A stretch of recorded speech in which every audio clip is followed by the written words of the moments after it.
नाज़रीन आदाब, खैर मकदम है आपका TAN न्यूज़ चैनल में। आइए नजरें डालते हैं आज की ताज़ा तरीन खबरों पर। कांग्रेस रहनुमा राहुल गांधी ने 17 मार्च को मुंबई में एक रैली में कहा था कि हम शक्ति से लड़ रहे हैं। हमेशा की तरह इस बार भी मोदी जी तेलंगाना में एक जलसे से खिताब करते हुए राहुल गांधी के बयान को तोड़ मरोड़ कर पेश करने की कोशिश की। उन्होंने इस शक्ति को नारी शक्ति का जामा पहनाने की कोशिश की और कहा कि मेरे लिए हर माँ बेटी शक्ति का चेहरा है और मैं उनके लिए अपनी जान की बाजी लगा दूंगा। वहीं राहुल गांधी ने कहा कि अपने बयान पर वजाहत पेश कर दी। उन्होंने अपना बयान ट्वीट किया कि मोदी जी को मेरी बातें अच्छी नहीं लगती, किसी न किसी तरह उन्हें घुमाकर वो उनका मतलब हमेशा बदलने की कोशिश करते हैं, क्योंकि वो जानते हैं कि मैं एक गहरी हकीकत बयान किया हूँ। उन्होंने मजीद लिखा कि जिस शक्ति का मैंने जिक्र किया और जिस शक्ति से हम लड़ रहे हैं उस शक्ति का मुखौटा मोदी जी है। वो एक ऐसी शक्ति है जिसने आज हिंदुस्तान की आवाज़ को, इदारों को, CBI, इनकम टैक्स, महकमे ED, election commission, media, Hindustan की सनती दुनिया और हिंदुस्तान के पूरे आईनी ढांचे को अपने चुंगल में दबोच लिया है। उन्होंने कहा कि इसी शक्ति के लिए नरेंद्र मोदी हिंदुस्तान के बैंकों से हज़ारों करोड़ रुपए के कर्ज माफ़ करवाते हैं, जबकि किसान चंद हज़ार रुपए का कर्ज न अदा करने के सबब खुदकुशी करता है। इस शक्ति को हिंदुस्तान के बंदरगाह, हवाई अड्डे दिए जाते हैं। उन्होंने मजीद कहा कि इस शक्ति को मैं भी पहचानता हूँ, मोदी भी पहचानते हैं। ये कोई मजहबी शक्ति नहीं है, बदउनवानी और झूठ की शक्ति है। स्टेम सेल शोबे में आलमी शोहरत रखने वाले अमरीकी साइंसदान हेनरी लॉर्सन ने इस्लाम कबूल कर लिया है। मीडिया रिपोर्ट्स के मुताबिक दुश्मनान इस्लाम के झूठे प्रोपेगेंडे और मुसलमानों को शिबिया मस्त करके पेश किए जाने के बावजूद दीन मुबीन इस्लाम को बेहतरीन दीन के तौर पर कबूल करने वालों की तादाद में इजाफा ही हो रहा है। दिलचस्प और अहम बात यह है कि इस्लाम को कबूल करने वाले अफराद में तालीम याफ्ता और साइंसदान भी शामिल हैं। ताज़ा वाक़या स्टेम सेल शोबे के आलमी शोहरत याफ्ता अमरीकी साइंसदान प्रोफेसर हेनरी लॉर्सन के इस्लाम के दायरे में दाखिल होने से मुताल्लिक़ है। मीडिया ज़राए के मुताबिक बैन मशहूर अमरीकी साइंसदान प्रोफेसर हेनरी लॉर्सन ने इस्लाम कबूल कर लिया है और उनका नया नाम अब्दुल हक है। सोशल मीडिया पर एक वीडियो वायरल हो रही है जिसमें हेनरी लॉर्सन कलमा पढ़ते नजर आ रहे हैं। मीडिया रिपोर्ट्स के मुताबिक उन्होंने रमज़ानुल मुबारक के रोज़े भी रखे हैं और बहुत जल्द ही उम्रा अदायगी के लिए मक्के शरीफ भी जाएंगे। काबिल ज़िक्र है कि professor Henry Larson stem cell medicine के मैदान में दुनिया का एक सबसे बड़ा नाम है और उन्हें मुमताज़ साइंसदानों में शुमार किया जाता है। मौसूफ मशहूर अमरीकी यूनिवर्सिटी हार्वर्ड में प्रोफेसर हैं। वो मौरसी अंधेपन के इलाज के लिए स्टेम सेल दवा के मुवज्जिद हैं, जिसे हाल ही में अमरीकी फूड एंड ड्रग एडमिनिस्ट्रेशन से तीसरे और आखिरी मरहले में जांच के लिए मंजूर कर लिया गया है। वाज़ेह है कि गज़ा की पट्टी में इसराइली जुल्म व बर्बरियत जारी है और गासिब इसराइल गज़ा में नस्ल कशी कर रहा है। गासिब फौज बेसरो सामानी की हालत में इमदाद की राह तकने वाले फ़लस्तीनियों पर भी बम बरसा रहा है। गज़ा में इसराइली जुल्म व बर्बरियत को देखकर हालिया दिनों में मगरबी दुनिया की मुतादिद मशहूर शख्सियात ने इस्लाम कबूल किया है।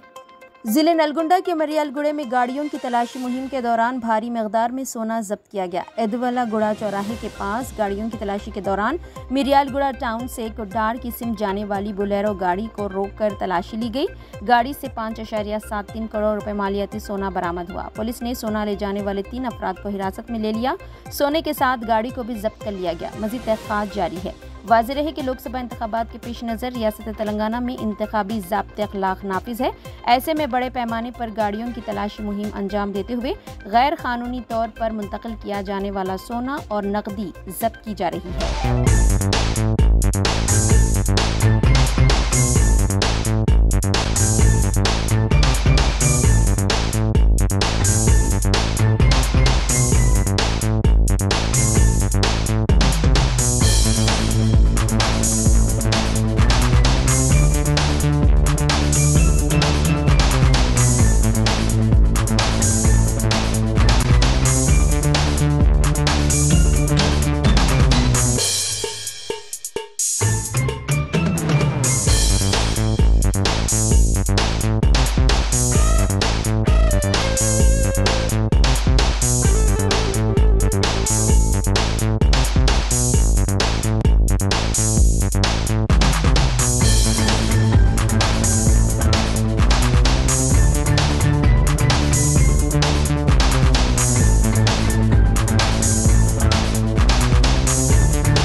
सीपी राधाकृष्णन गवर्नर झारखंड को तलंगाना के गवर्नर की हैसियत से ज़ायद जिम्मेदारी सौंपी गई है। सीपी राधाकृष्णन को इजाफी चार्ज दिया गया है और इस सिलसिले में मंगल को अहकामात जारी किए गए हैं। सदर द्रौपदी मुर्मू ने तमिलिसाई सुंदरराजन का इस्तीफ़ा कबूल कर लिया है और झारखंड के गवर्नर सीपी राधाकृष्णन को तेलंगाना का गवर्नर और पुडुचेरी का लेफ्टिनेंट गवर्नर मुकर्रर किया है। अहकामात में कहा गया है कि तकर्री का इतलाक़ इस तारीख से होगा जब वो अपने ओहदे का चार्ज संभालेंगे। वाज़ेह है कि तेलंगाना के गवर्नर की हैसियत से खिदमात अंजाम देने वाली तमिलिसाई सुंदरराजन ने पीर को गैर मुतवक्का तौर पर इस्तीफ़ा दे दिया था। उन्होंने कहा कि वो फिर एक बार सियासत में सरगर्म होना चाहती है, इसीलिए वो इस ओहदे से इस्तीफ़ा दे रही है। मुक़द्दस टूर्स एंड ट्रैवल्स के साथ सफ़र मुक़द्दस का करे आगाज़। लो बजट के साथ बेहतरीन सहूलतें। हैदराबाद से सऊदी अरब और फिर हैदराबाद लौटने तक रहनुमाई, मुअल्लिम की रहनुमाई में उम्रा की सादत व मुक़द्दस मकामात की ज़ियारतें। मक्का मुकरमा में हरम शरीफ के करीब होटल्स में ख़याम, 3 वक्त हैदराबाद का लजीज़ खाना। मुक़द्दस टूर्स एंड ट्रैवल्स की खुसूसी पेशकश, उम्रा के लिए क़िस्तों की भी सहूलत। अपनी सहूलत से रक़म जमा करवा कर अदा करे उम्रा। अभी बुक करे और पाए स्पेशल डिस्काउंट। मज़ीद तफ़सीलात के लिए मुलाकात करें आपके काबिल एतमाद साथी 50 साल तजुर्बेकार मोहम्मद इस्माइल नजफ़ साहब से। मुक़द्दस टूर्स एंड ट्रैवल्स, रूबरू मुन्ना लाल दवासास, अफजलगंज, हैदराबाद। 9849037112 6305 690 141।